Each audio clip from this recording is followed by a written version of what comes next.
Good afternoon students, welcome in my YouTube channel physics shine. मैं सविता पांड्या आपको 12th class की physics के numericals कर रहे थे हम सेकंड चैप्टर के, उन्हीं को कंटिन्यू करते हैं। हमने 13 न्यूमेरिकल्स ऑलरेडी कर चुके हैं हम, और उससे रिलेटेड अगर आपको थ्योरी देखनी है तो आप पिछली वीडियोस में जाकर देख सकते हैं। अब हम आज से कर रहे हैं 14 न्यूमेरिकल। चलो अपना क्वेश्चन देखते हैं। आप क्वेश्चन को देख के उसमें जो गिवन क्वांटिटीज़ हैं अपने नोट कीजिए और मैं भी नोट करती हूँ। ओके, क्वेश्चन आपने देख ही लिया होगा। अब देखिए आप, क्वेश्चन ये कह रहे हैं कि there are two charges Q1 and Q2, that हम लोग Q1 और Q2 मान लेते हैं, और ये जो चार्जेस है उनकी वैल्यू है 1.5 माइक्रोकूलम और इसकी वैल्यू Q2 इज 2.5 माइक्रोकूलम, और दोनों जो चार्जेस हैं वो कितने डिस्टेंस पे, 30 सेंटीमीटर के डिस्टेंस पे। तो आपसे सबसे पहला ये पार्ट पूछा गया है कि ये जो दोनों चार्जेस है उनके मिड पॉइंट पे, इनको मिलाने वाले चार्ज के मिड पॉइंट पे आपको क्या क्या निकालना है। एक तो की वैल्यू निकालनी है, VO मीन्स पोटेंशियल, ओके, और टोटल पोटेंशियल कितना होगा और इलेक्ट्रिक फील्ड भी कितना होगा एट वो पॉइंट, है ना। तो दोनों को निकालने के लिए हमारे पास जो फॉर्मूला है आप लोगों को अच्छे से ध्यान है, V is K2/R and E is K2/R। अब यहाँ देखिए कि अगर दो पॉइंट चार्जेस है Q1 और Q2, इसके कारण इस पॉइंट Q पर हमें अगर पोटेंशियल निकालना है ना, तो कितनी वैल्यू हो जाएगी, V V0 is VA plus VB। A means इस पॉइंट को A मान लेते हैं, B मीन्स इस पॉइंट को, मतलब इस A पॉइंट पे जो चार्ज रखा हुआ Q1, उसके कारण यहाँ पर पोटेंशियल कितना होगा, QA VA, और इस Q2 के कारण कितना पोटेंशियल होगा, VB। So V0 will be VA plus VB। अब इन दोनों, अगर ये टोटल डिस्टेंस 30 सेंटीमीटर है तो OA total distance is AB is 30 cm, OA will be 15 cm. Similarly, OB will be also 15 cm. तो डिस्टेंस कितनी आ गई इसमें, 15 cm इन दोनों का डिस्टेंस आ गया, OM OB। अच्छा, अब डिस्टेंस के बाद हमारा फॉर्मूला होता है, हम अगर VA कैलकुलेट करें तो फॉर्मूला इज KQ1/R0, हम इसको शो कर देते हैं। Similarly, VB is also equal to KQ2/R0। Distance both are same, है ना, दोनों डिस्टेंस OA है चाहे OB है, दोनों डिस्टेंस सेम है। तो इन सारी वैल्यूज को जब हम रख कर V0 की वैल्यू कैलकुलेट करेंगे तो देखते हैं क्या आता है। देखिए K दोनों में कॉमन आ जाएगा, क्योंकि K इसमें भी है, K इसमें भी है, और R0 भी दोनों में है, तो मैं कॉमन ले लेती हूँ K/R0 and Q1 plus Q2 हो जाएगा। So value will be Q1 plus Q2। तो हम यहाँ पर क्या कर रहे हैं, दोनों को प्लस कर रहे हैं और दोनों चार्जेस भी पॉजिटिव है ना, इसलिए पॉजिटिव वैल्यू है इसलिए प्लस किया। अगर एक पॉजिटिव एक नेगेटिव होता तो हमें माइनस करना होता, ठीक है। तो K की value 9 × 10⁻⁹ and the value of R, क्योंकि ये मीटर में है तो ये क्या हो जाएगा, 0.15 हो जाएगा, है? और value of Q1 is 1.5 microcoulomb 10⁶ and plus 2.5 × 10⁻⁻6 होगा, ठीक है। ये टोटल वैल्यू होगी। अब जब हम इसे पूरा कैलकुलेट करके इसकी वैल्यू निकालेंगे तो हमारी फाइनल वैल्यू आ जाएगी 2.4 × 10⁵। ओके, तो आप सिमिलरली इसी तरीके से E0 की वैल्यू निकालेंगे। The value of E0 will be EA plus EB, है ना। कि जो field due to charge 1 and field due to charge 2, इसके कारण डिफरेंशिएट कितना होगा, इसके कारण डिफरेंशिएट कितना होगा। लेकिन यहाँ पर एक छोटा सा डिफरेंस आएगा, वो ये आएगा कि देखो ये भी पॉजिटिव चार्ज है, ये भी पॉजिटिव चार्ज है। हमेशा पॉजिटिव चार्ज से इलेक्ट्रिक फील्ड अपार्ट होता है, मतलब दूर की तरफ जाता होता है ना। पॉजिटिव से E1 की डायरेक्शन ये होगी और E2 की डायरेक्शन इधर होगी। अब E2 की तो प्लस x एक्सिस में डायरेक्शन है और E2 की direction plus minus x axis में है। तो टोटल E क्या होगा, यहाँ पर हम लिख देंगे EA माइनस EB लिख देंगे प्लस की जगह। अगर आप यहाँ प्लस माइनस नहीं लगाना चाह रहे हैं तो आप डायरेक्ट सॉल्व करने के लिए यूज कर सकते हैं। और फॉर्मूला क्या हो जाएगा E का, हमें पता ही है, E is equals to KQ, अगर मैं लिख ही देती हूँ KQ1/R0 स्क्वायर हो जाएगा, इसमें आर नॉट होता है, इसमें आर नॉट स्क्वायर होता है। Similarly e b is equals to k q 2 upon r naught square. ठीक है, तो सिमिलरली हम ये सारी वैल्यूज रख के इसको सॉल्व करेंगे तो हमारा आंसर जो भी आता है आप मुझे कैलकुलेट करके बताइए, कमेंट करके बताइए, क्योंकि इस तरह के क्वेश्चन हम आपको सॉल्व करने आ चुके हैं। ओके, तो अब चलते हैं हमारे नेक्स्ट क्वेश्चन की तरफ। चलो मैं आंसर तो लिख ही देती हूँ इसका, कि फाइनली जो हमारा आंसर आएगा 4 × 10⁵ 4 × 10⁵ वोल्ट पर। ओके, तो चलते हैं नेक्स्ट क्वेश्चन की तरफ। अब इस क्वेश्चन का बी पार्ट है कि अगर ये दोनों जो चार्जेस हैं, हमने पहले इस वाले पॉइंट पे इलेक्ट्रिक फील्ड और पोटेंशियल की वैल्यू कैलकुलेट की थी। अब हमें कैलकुलेट करनी कि यहाँ से इसके सेंटर से 10 सेंटीमीटर डिस्टेंस पे, है ना, यहाँ पर एक पॉइंट है कोई P, और उस पॉइंट पर हमें क्या निकालना है, इलेक्ट्रिक फील्ड भी निकालना है और पोटेंशियल भी निकालना है ना। तो उसको कैसे, इसके लिए यहाँ से अगर हम लेते हैं, यहाँ से इसके लिए यहाँ पर इलेक्ट्रिक फील्ड की डायरेक्शन हो जाएगी E, और यहाँ से हम इलेक्ट्रिक फील्ड लेंगे इस P पॉइंट की, इसकी डायरेक्शन हो जाएगी E B।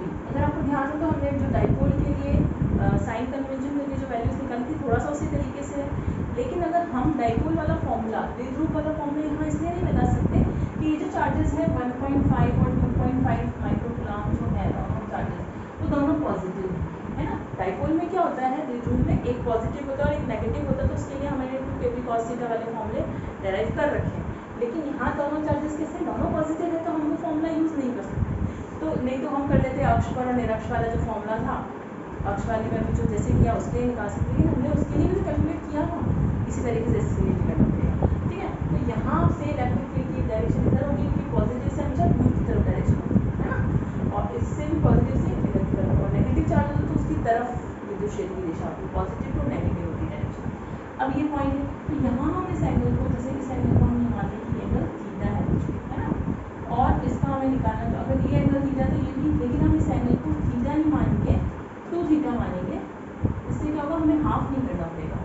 ठीक है, तो इन दोनों के बीच के लिए एंगल हो गया 2 थीटा और इधर भी। तो पहले तो हम निकाल लेते हैं पोटेंशियल, है ना। तो पोटेंशियल निकालने के लिए ये 30 है, तो ये भी 15 सेंटीमीटर हो गया, और ये भी 15 सेंटीमीटर, पहले ये है, और ये वाली डिस्टेंस कितनी है, 10 सेंटीमीटर। अब हमें क्या निकालनी है, इस पॉइंट को हम देते हैं जैसे C। सबसे पहले हमें निकालनी पड़ेगी डिस्टेंस, तो AC is equals to BC is equals to, इसके लिए फॉर्मूला हो जाएगा under root Pythagoras theorem use कर लीजिए, है ना। 15 का स्क्वायर प्लस 10 का स्क्वायर है, 15 स्क्वायर प्लस 10 स्क्वायर।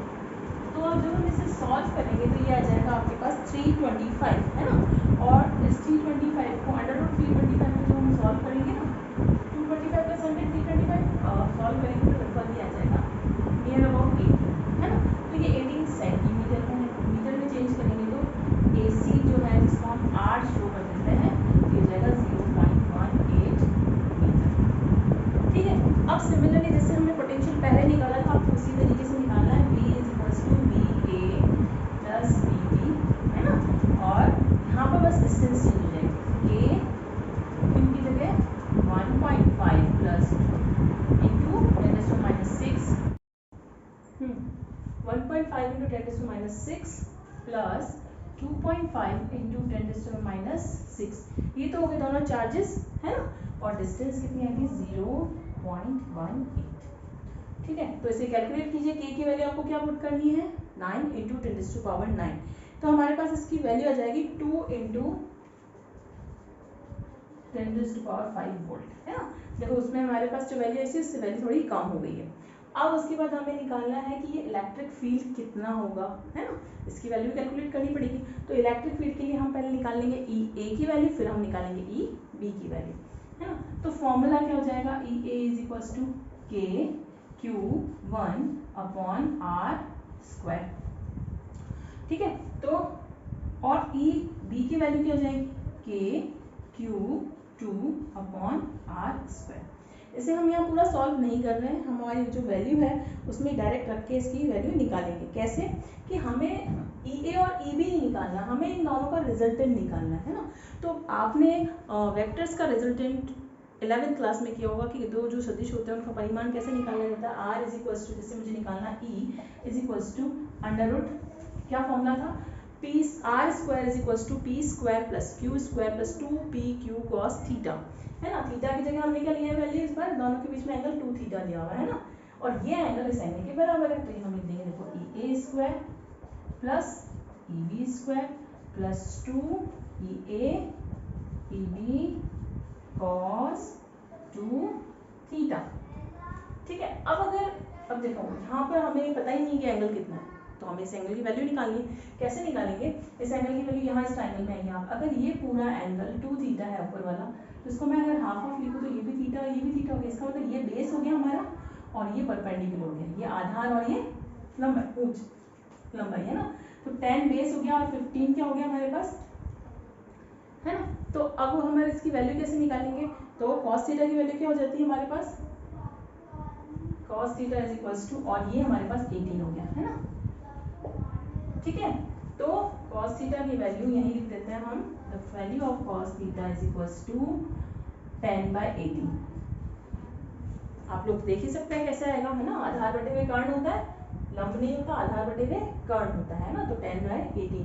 तो ये तो वैल्यू है cos थीटा की, हमें निकालनी cos 2 थीटा की वैल्यू, है ना। तो इसको थोड़ा सा और मैथमेटिक्स लगाते हैं। cos 2 थीटा, अगर आपको फॉर्मूला ध्यान हो तो 2 cos स्क्वायर थीटा -1, है ना।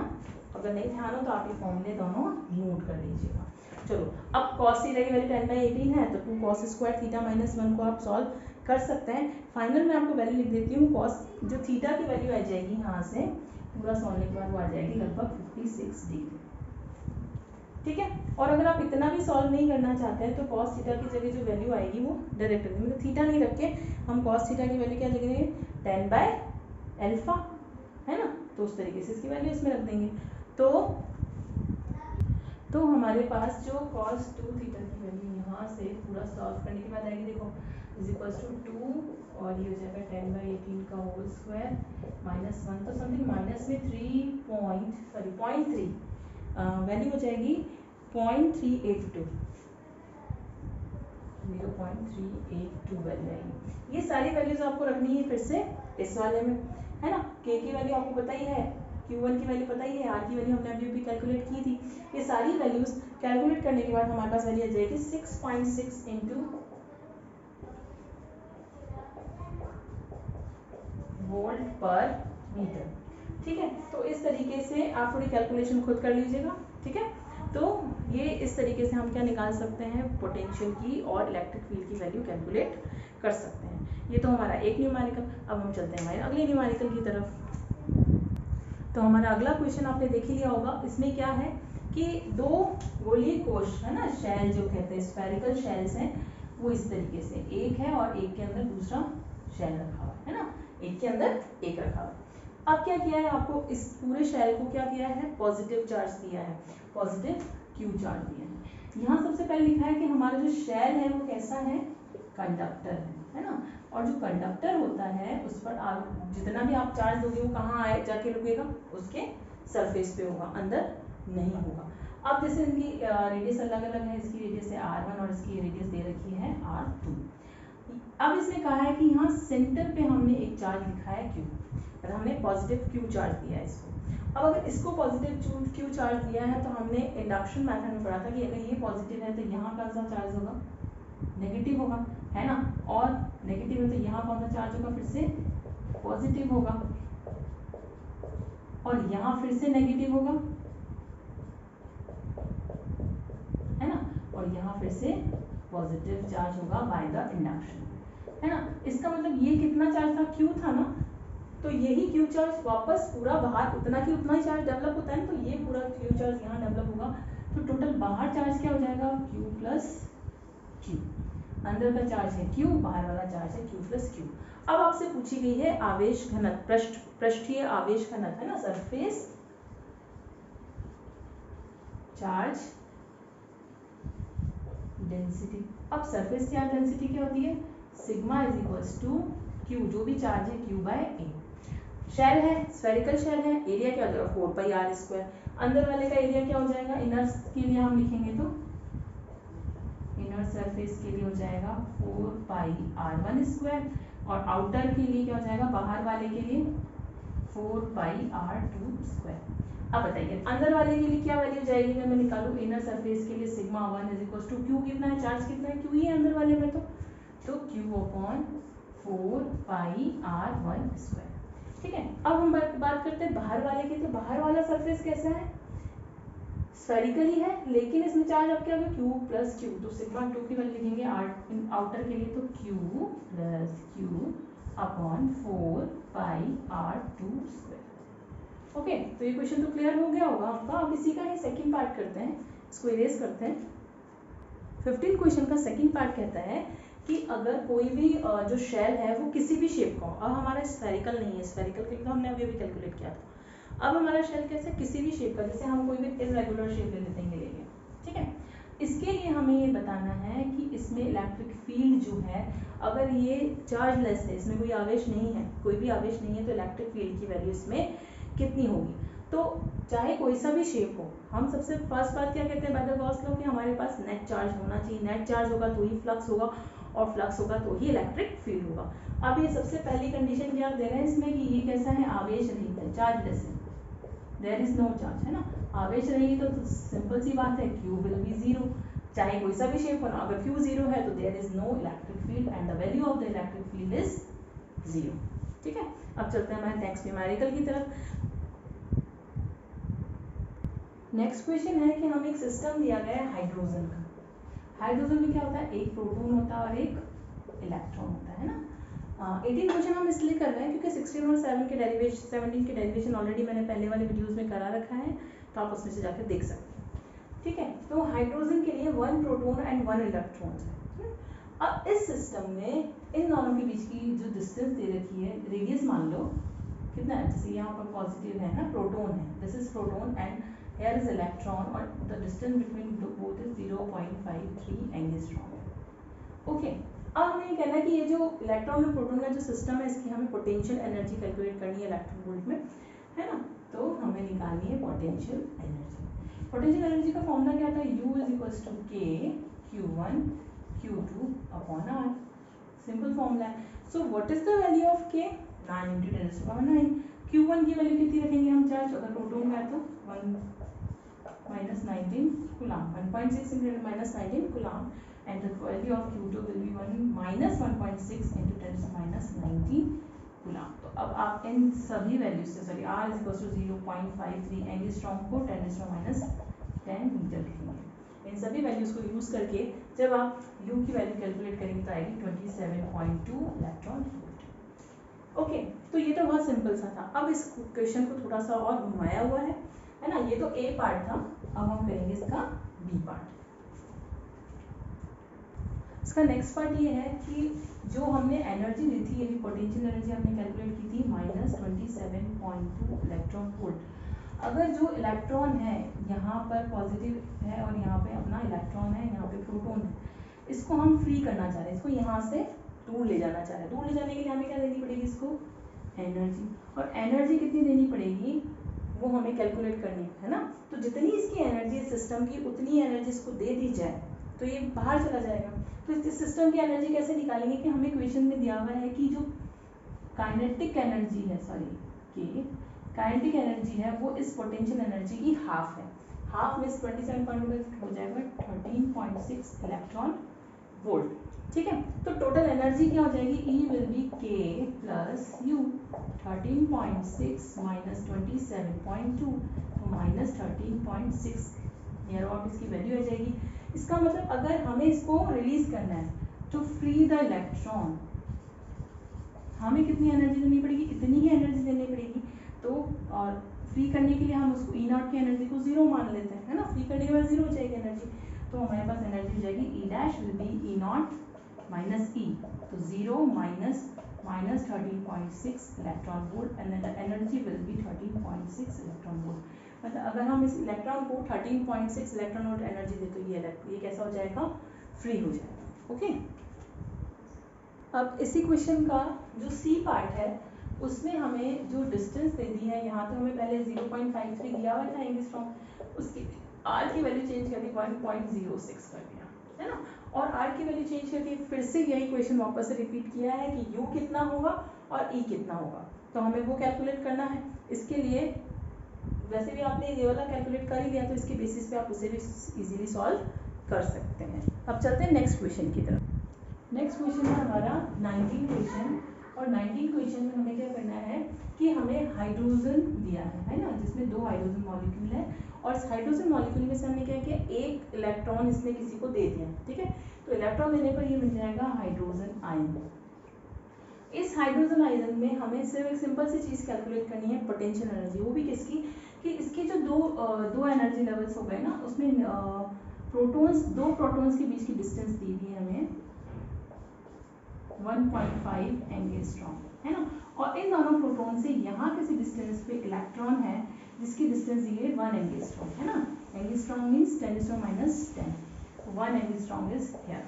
ओके, तो अब ये कह रहे हैं कि जो ये हाइड्रोजन आयन बना है 2 प्रोटॉन और इलेक्ट्रॉन का, है ना, तो उनका हमें क्या निकालना है, सिस्टम की पोटेंशियल एनर्जी निकालनी है। तो सिंपल है हमारे पास फॉर्मूला, हमने पढ़ा था U is equals to K, इस तरीके से Q1 Q2 upon R1 2 plus Q2 Q3 upon R2 3 plus Q3 Q1 R3 1।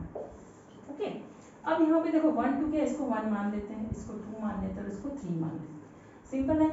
तो देखो इसकी भी 1 3 और 2 3 की वैल्यू कैसी हो जाएगी, सेम हो जाएगी।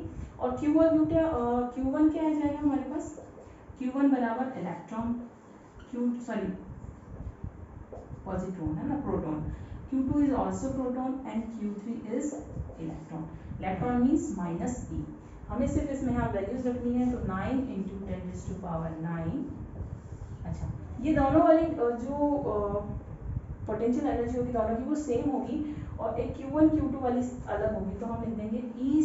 Q1 Q2 ये भी E, तो E², और दोनों के बीच की डिस्टेंस क्या है 1.5 × 10⁻⁻10 प्लस, अब देखो Q2 Q3 और Q3 Q1 सेम, तो हम लिख देंगे E और -e upon distance is 1 × 10⁻⁻10। Okay, तो यहाँ मैं इससे मल्टीप्लाई करती थी 2 से, क्योंकि ये भी वैल्यू वही है और ये भी वैल्यू वही है, और दोनों की डिस्टेंस भी 1 एंगस्ट्रॉम की। तो यहाँ हमारे पास आ जाएगा 9 × 10⁻⁹, E² कॉमन ले लेते हैं, तो वैल्यू आ जाएगी 1.6 × 10⁻19 का होल स्क्वायर, 1 अपॉन 1.5 × 10⁻10 माइनस हो गया ये, -2 अपॉन 1 × 10⁻10। अब हमें क्या करना है, सिंपल सा एलसीएम लेना है, और इसे पूरी वैल्यूज को जब हम सॉल्व करेंगे तो हमारे पास इसकी फाइनल वैल्यू आ जाएगी -19.2 electron volt. Okay, this will be the final value of potential energy. तो यहाँ तक के न्यूमेरिकल्स को एक बार आप बहुत वापस से ट्राई कीजिएगा। ओके, लाइक कीजिएगा, शेयर कीजिएगा और कमेंट कीजिएगा, सब्सक्राइब कीजिएगा। बाय।